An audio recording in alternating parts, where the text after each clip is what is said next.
कभी कभी ऐसा होता है ना कि हम किसी मुश्किल का हल निकालते हैं और वो हल पहली नज़र में एकदम परफेक्ट लगता है, लेकिन बाद में पता चलता है कि उस हल ने तो एक और बड़ी मुसीबत खड़ी कर दी। आज हम एक ऐसी ही कहानी को समझने वाले हैं जो हमें जल्दबाजी में लिए गए फैसलों के खतरों के बारे में बहुत कुछ सिखाएगी। तो चलिए कहानी में उतरते हैं। ये कहानी हमें सिखाएगी कि कैसे कभी-कभी सबसे आसान और सीधा दिखने वाला समाधान ही सबसे खतरनाक साबित हो सकता है। जरा सोचिए एक ऐसे दुख के बारे में जो कभी खत्म ही नहीं होता।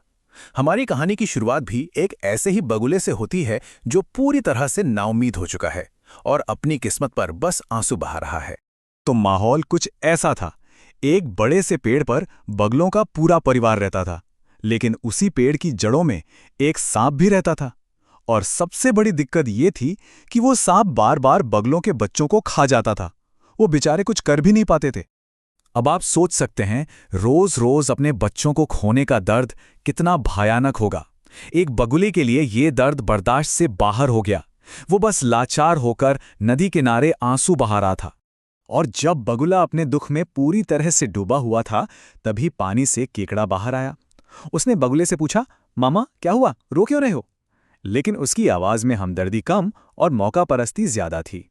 बगुला इतना हताश था कि उसने केकड़े को अपना दोस्त समझ लिया और अपनी सारी कहानी उसे बता दी। उसे ये बिल्कुल अंदाजा नहीं था कि वो एक ऐसे जाल में फंस रहा है जिससे निकलना लगभग नामुमकिन है।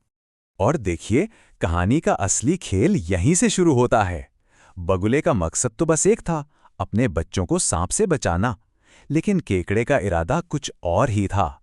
बगुले तो केकड़े के भी दुश्मन थे, तो उसने सोचा क्यों ना एक तीर से दो शिकार किए जाएं, सांप भी मरे और बगुले भी। तो केकड़े ने एक तरकीब सुझाई। उसने कहा, एक काम करो, मछली के टुकड़े नेवले के बिल से लेकर सांप के बिल तक डाल दो। नेवला उन्हें खाता खाता सांप तक पहुंच जाएगा और उसे खत्म कर देगा। ये एक खतरनाक खेल था, एक शिकारी को दूसरे के खिलाफ इस्तेमाल करने का। बगुला बेचारा दुख और बदले की भावना में इतना अंधा हो चुका था कि उसे इस प्लान के पीछे छिपा खतरा नजर ही नहीं आया।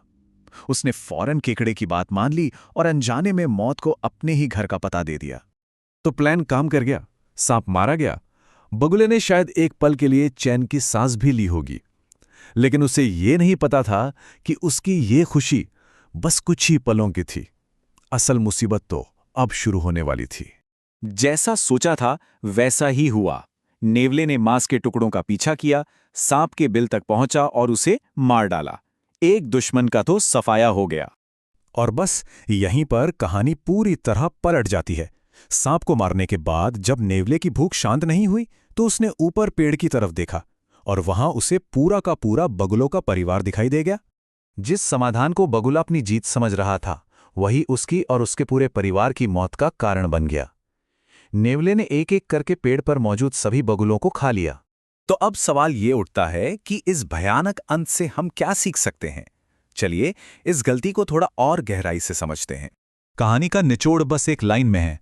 बगुले ने अपनी एक समस्या का हल तो सोच लिया, लेकिन उसने ये कभी नहीं सोचा कि उस हल के दूसरे और ज्यादा भयानक नतीजे क्या हो सकते हैं। इसी को हम कहते हैं अनअपेक्षित परिणाम या एडवर्स कॉन्सिक्वेंस। मतलब किसी एक्शन का ऐसा रिजल्ट जो हमने सोचा ही ना हो और जो हमारी असली समस्या से भी ज्यादा बुरा हो। अक्सर हम बस इमीडिएट प्रॉब्लम को देखते हैं, उसके लॉन्ग टर्म इफेक्ट्स को नहीं। अगर हम देखें तो बगुले ने असल में एक नहीं बल्कि तीन बड़ी गलतियां की। पहली, उसका पूरा ध्यान सिर्फ सांप पर था। दूसरी, वो ये भूल गया कि नेवला भी एक शिकारी ही है, वो सिर्फ सांप को खाकर नहीं रुकेगा। और तीसरी और शायद सबसे बड़ी गलती, उसने सलाह भी किससे ली? अपने एक प्राकृतिक दुश्मन से। तो ये कहानी हमें एक बहुत बड़ा सवाल देकर जाती है। अगली बार जब भी हम किसी बड़ी मुश्किल का हल निकालें, तो एक पल रुककर ये जरूर सोचें कि कहीं हमारा ये समाधान एक नई और शायद पहले से भी बड़ी समस्या को तो जन्म नहीं दे रहा।